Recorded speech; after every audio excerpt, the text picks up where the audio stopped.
आज तन्वी की छठी है। 6 दिन की बच्ची इशिका की गोद में है। इशिका की आंखों के आंसू सूख चुके हैं। तन्वी तो रो भी लेती है, मगर इशिका सिसक कर रह जाती है। दोनों आधी रात में टकटकी लगाए सितारों की तरफ देख रहे हैं। तन्वी के मुंह में दूध से भरी बोतल लगाकर यह सोचने को मजबूर है कि दूध मुही बच्ची को माँ का दूध भी नसीब नहीं हुआ। ये कैसा नसीब है, एक हफ्ते में कहां से कहां ले आया हम लोगों को। इशिका सुबह ऑफिस जाने की तैयारी कर रही थी, तभी इशिका की माँ का फोन आया।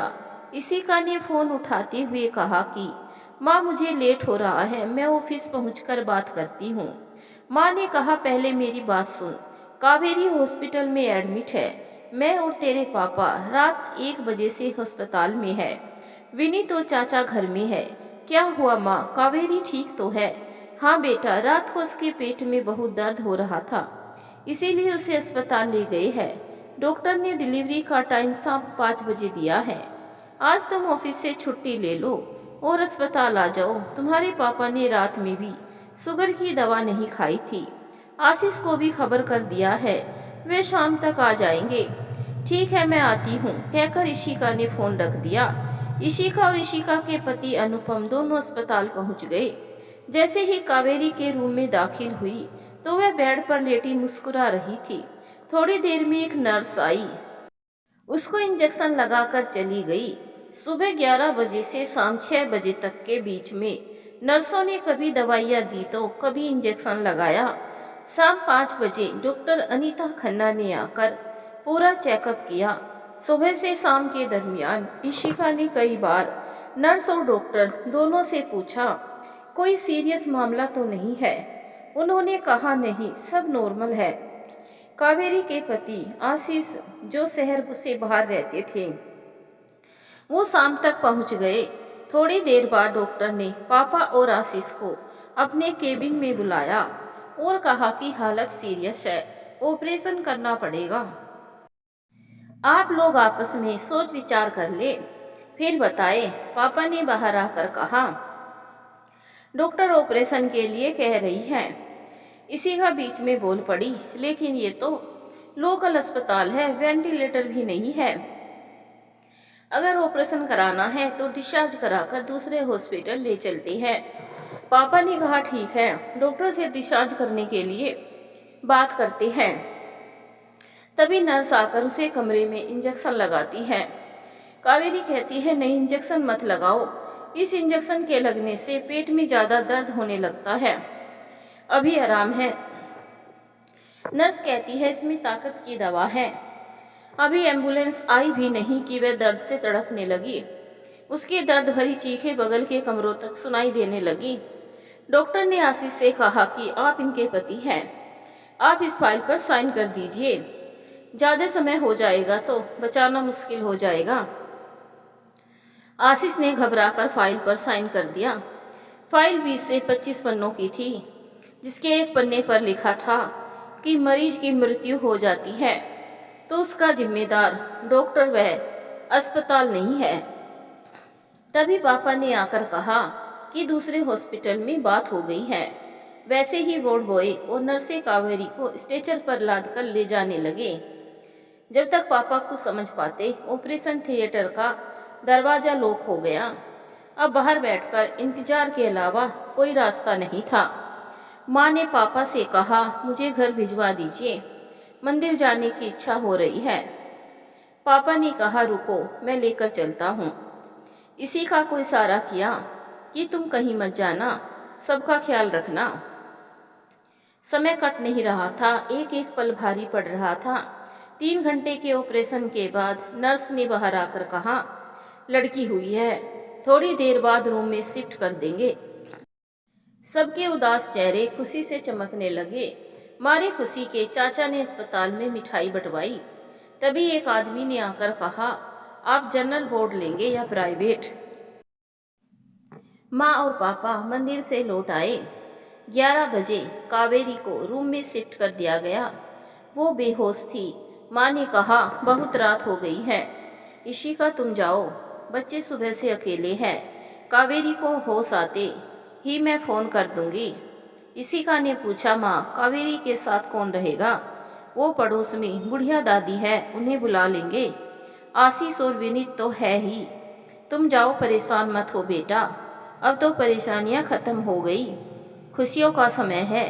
इशिका ने घर आकर अपने बच्चों को खाना खिलाया और न जाने क्या सोचते सोचते सो गई। सुबह जल्दी उठी, घर का काम निपटाया और अस्पताल पहुंच गई।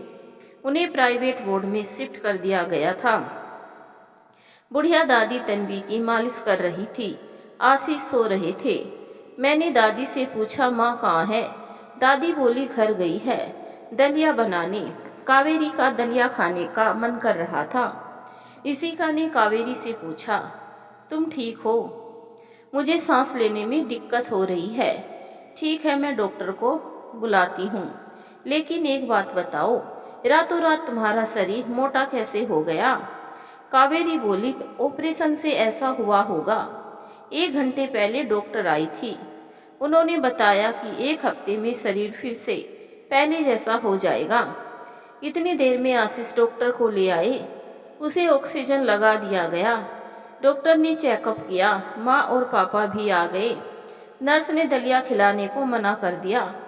पापा ने डॉक्टर से पूछा कि क्या समस्या है, शरीर में इतनी सूजन क्यों है? डॉक्टर ने कहा, आप 2 बोतल खून अरेंज करिए, खून चढ़ाना होगा। इशिका का मन नहीं माना। इशिका ने कावेरी की चादर हटाकर उसके ऑपरेशन को देखा।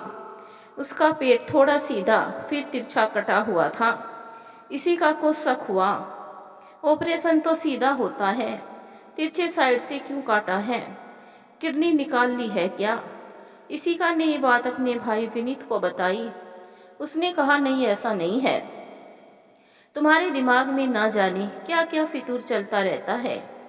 पापा ने नाराज होकर डॉक्टर से कहा कि उसकी सांसें उखड़ रही है, आपके पास वेंटिलेटर की सुविधा भी नहीं है। अगर आपको ब्लड चढ़ाना है तो हम दूसरे अस्पताल में ले जाएंगे। डॉक्टर ने कहा, ठीक है, मेरी जान पहचान का एक अस्पताल है जो काफ़ी अच्छा अस्पताल है, वहाँ लेकर चलते हैं। पापा के पास थोड़ी देर में नर्स ने डॉक्टर से कुछ इशारा किया। वार्ड बॉय फिर स्ट्रेचर पर लादकर ले जाने लगे। इशिका ने पूछा, अब आप कहाँ ले जा रहे हैं? डॉक्टर ने भड़कते हुए कहा, डॉक्टर आप लोग हैं या मैं हूँ? आप लोग इलाज में बाधा डाल रहे हैं। डॉक्टर चिल्लाते चिल्लाते ऑपरेशन थिएटर में चली गई। दरवाजा फिर से बंद हो गया। आधे घंटे बाद दरवाजा खुला, उसे स्ट्रेचर सहित एम्बुलेंस में लाद दिया गया। डॉक्टर बोली, आप लोग एम्बुलेंस में बैठिए, सिटी अस्पताल चलिए। आधे रास्ते में उसे होश आ गया। वो पापा से बोली, पापा अब मैं बचूंगी नहीं। आशीष की तरफ मुड़कर देखा और फिर बेहोश हो गई। जैसे ही एम्बुलेंस से उतारा गया, बड़ी तत्परता से उसे ऑपरेशन थिएटर में भी ले गए। जैसे सारी सेटिंग पहले से ही थी। सभी लोग ब्लड का इंतजाम करने में लग गए। माँ मंदिर चली गई। नर्स फिर फॉर्म लेकर आई, बोली साइन कर दीजिए। इशिका ने फॉर्म हाथ में पकड़ा। इशिका की निगाहें पापा को ढूंढने लगी। पापा जमीन पर एक कोने में सिर को हाथ से पकड़े बैठे थे। उनके आंसुओं से शर्ट के आगे का हिस्सा भीग गया था। तभी अस्पताल में अनाउंसमेंट हुआ कि कावेरी के साथ जो भी हो आईसीयू में आकर मिले। इशिका ने पापा के कंधे पर हाथ रखा और कहा, पापा आपको आईसीयू में बुला रहे हैं। पापा ने फॉर्म लिया, बिना पढ़े साइन किया और आईसीयू की तरफ चल दिए। पापा के जाने के बाद उसी कोने में बैठकर इशिका भी जी भर रोई। तभी पापा ने आकर इशिका को एक पर्ची और 5,000 रुपये दिए। बोले, जाओ नीचे मेडिकल स्टोर से दवा ले आओ। इशिका दवा लेकर कमरे में आई। पापा का मोबाइल बजा। माँ अस्पताल के गेट के पास खड़ी थी। पापा माँ को लेने चले गए। बोले, तुम बैठो, होश आए तो बताना, एक ही लोग को बैठने की इजाज़त है। डॉक्टर कमरे में आई। नर्स से कहा, बिगो में इंजेक्शन लगाओ और जैसे ही होश आए तुरंत खबर करो। उसके ससुराल और गांव के सभी लोग आ गए थे। रात 2 बजे उसे होश आया। इशिका पापा को बताने के लिए उठी ही थी कि कावेरी ने इशिका का हाथ पकड़ा। इशिका ने पलटकर देखा तो उसके आंखों से आंसुओं की धार बह रही थी। इशिका ने अपने आंसुओं को काबू में करते हुए पूछा, क्या बात है? परेशान मत हो, तुम ठीक हो जाओगी। तुम्हारी बेटी का नाम तन्वी रखा है, जो परी जैसी सुंदर है। कावेरी, मेरा हाथ छोड़ो, पापा को बुला लाऊं। कावेरी ने इशिका का हाथ नहीं छोड़ा। बोली, अगर मैं मर गई तो मेरी बेटी को तुम पाल लेना। पागल हो क्या? तुम्हें मरने नहीं देंगे। सुनो दीदी, जब मैं ऑपरेशन थिएटर में थी तो मुझे कुछ कुछ सुनाई दे रहा था। कुछ लोग किडनी यूरिन ऐसे ही कुछ बातें कर रहे थे। फिर देखो, मेरा यूरिन भी बंद हो गया है। उसने अपने शरीर की चादर हटाने को कहा। इशिका ने चादर हटाई। उसके पेट में न जाने कितनी नलियां लगी थी। फिर एक बार शक हुआ, पक्का इसकी किडनी निकाल ली गई है। इशिका ने कमरे में बैठे ही पापा और आशीष को फोन किया।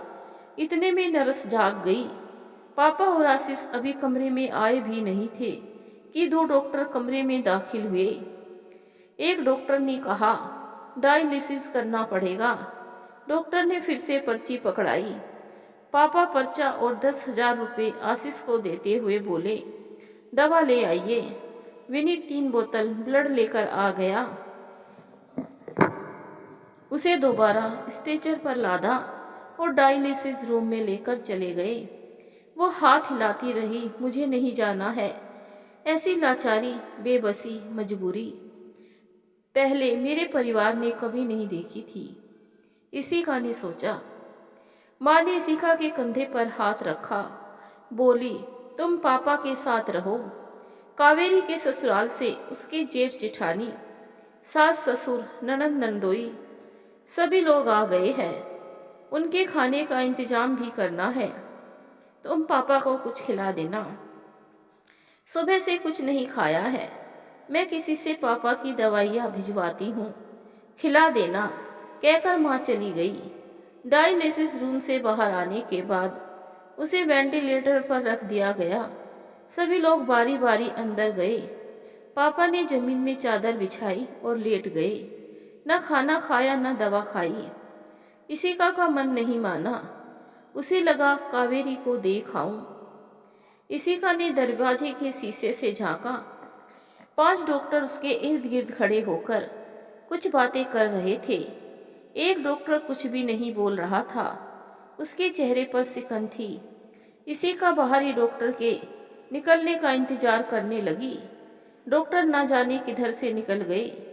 इशिका मूर्ति की तरह घंटों खड़ी रही। सारे रिश्तेदार आते, कावेरी को देखकर चले जाते। आज 5वां दिन था। पापा ने बिस्तर पकड़ लिया। माँ का फोन आया, तुम घर आओ, इतने दिन से अस्पताल में हो, अपने बच्चों को ले आओ। विनीत आया। उसने कहा, मैं पापा को दवा खिला कर आता हूँ, एक बार तुम कावेरी से मिल लो, घर चलो। इशिका कावेरी के कमरे में दाखिल हुई। इशिका ने देखा, सिर के बाल से लेकर पैरों तक मशीनों से घिरी हुई थी। उसकी आंखों पर रुई का मोटी परत रखकर पट्टी से बंधा हुआ था। उसके लंबे बालों को ऊपर करके बांध दिया गया था। वहीं पर एक हेड नर्स बैठी हुई थी। इशिका ने पूछा, ये आंख पर पट्टी क्यों है? इनकी दोनों आंखें और किडनी खराब हो चुकी है। इशिका जोरों से चीख पड़ी, इन लोगों ने आंखें और किडनी निकाल ली है। पापा, आशीष, पुलिस को बुलाओ। इशिका ने दौड़कर उसका हाथ पकड़ा। हाथ बिल्कुल टाइट हो चुके थे। तुरंत ही 2-3 लोगों ने इशिका को पकड़ा और कमरे के बाहर ढकेल दिया। विनीत को लगा 4 दिन अस्पताल में ये सब देखने की वजह से इशिका का दिमागी संतुलन बिगड़ गया है। उसने इशिका को गाड़ी में बिठाया और घर में लाकर पटक दिया। इशिका ने सारी बातें माँ और चाचा को बताई। माँ ने इशिका को नहलाया, चाय पिलाई और दवा खिलाकर लिटा दिया। फिर माँ और चाचा अस्पताल चले गए। माँ और चाचा ने ये सारी बातें आशीष, कावेरी के ससुर, जेठ और अनुपम को बताई। रात के 3 बज रहे थे। सबके दिलों में एक ही सवाल था कि लापरवाही कहाँ पर हुई। सारा स्टाफ टेबल पर सिर रखकर सो रहा था। सुबह 4 बजे जैसे ही आईसीयू का दरवाजा खोला, चौकीदार ने अनुपम और चाचा को रोका। अनुपम हाथ जोड़कर बोले, ये आखिरी बार है। फिर उसने सिर हिलाकर सहमति दे दी। वो लोग कावेरी के पास पहुंचे। दोनों ने उसको हिलाकर देखा। पूरा शरीर लकड़ी की तरह अकड़ चुका था, यहाँ तक कि नलियों में खून जमा हुआ था। चाचा की आंखें आंसुओं से भर गई। उसने किसी का क्या बिगाड़ा था? इतनी तड़पन भरी मौत की कल्पना भी नहीं की जा सकती। पैसों के लिए ये अस्पताल वाले इस हद तक गिर जाते हैं कि पहले मरीज को अपनी लापरवाही से मार देते हैं, फिर उसके शरीर के सारे ऑर्गन चुरा लेते हैं, फिर मरे हुए मरीज का इलाज के लिए नाम पर ब्लड और दवाइयाँ मंगाकर इकट्ठा करते हैं, फिर हॉस्पिटल चार्ज लगाती है।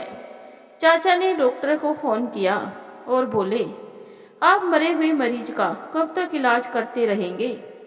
डॉक्टर डर गए। बोले, सुबह डिस्चार्ज करने के कागज तैयार हैं। इस तरह 5 लाख के बिल का भुगतान कराते हुए सुबह 7 बजे डिस्चार्ज कर दिया गया। एम्बुलेंस में डेड बॉडी समेत डॉक्टर ने 1 लाख रुपए छूट के तौर पर वापस कर दिए। ये रुपए उसकी जान लेने की कीमत थी। आज तन्वी की छठी है और आज ही उसकी माँ की अंतिम विदाई। फिर पुलिस केस हुआ और अस्पताल को सील कर दिया गया। कावेरी का पोस्टमार्टम हुआ तो उसमें सब क्लियर हो गया कि किस तरीके से इसकी दोनों किडनी निकाल ली गई। सभी डॉक्टर के लाइसेंस रद्द कर दिए गए और सभी आज जेल के अंदर है। पर उसे छोटी सी परी जैसी गुड़िया तन्वी ने किसी का क्या बिगाड़ा था, जो पैदा होते ही उसकी माँ को छीन लिया गया। डॉक्टर को सब भगवान के मानते हैं, पर डॉक्टर इतना निर्दयी हो सकता है? डॉक्टर एक इंसान की जान बचाता है और एक डॉक्टर इंसान की जान भी ले सकता है। यह कैसे हो सकता है? पैसे के लिए इंसान इतने नीचे गिर सकता है, अपने अपनों को मार देते हैं जमीन जायदाद के लिए। आखिर ये हमारे देश में हो क्या रहा है? क्यों इंसान ही इंसान को मार देता है सिर्फ कुछ रुपयों के लिए?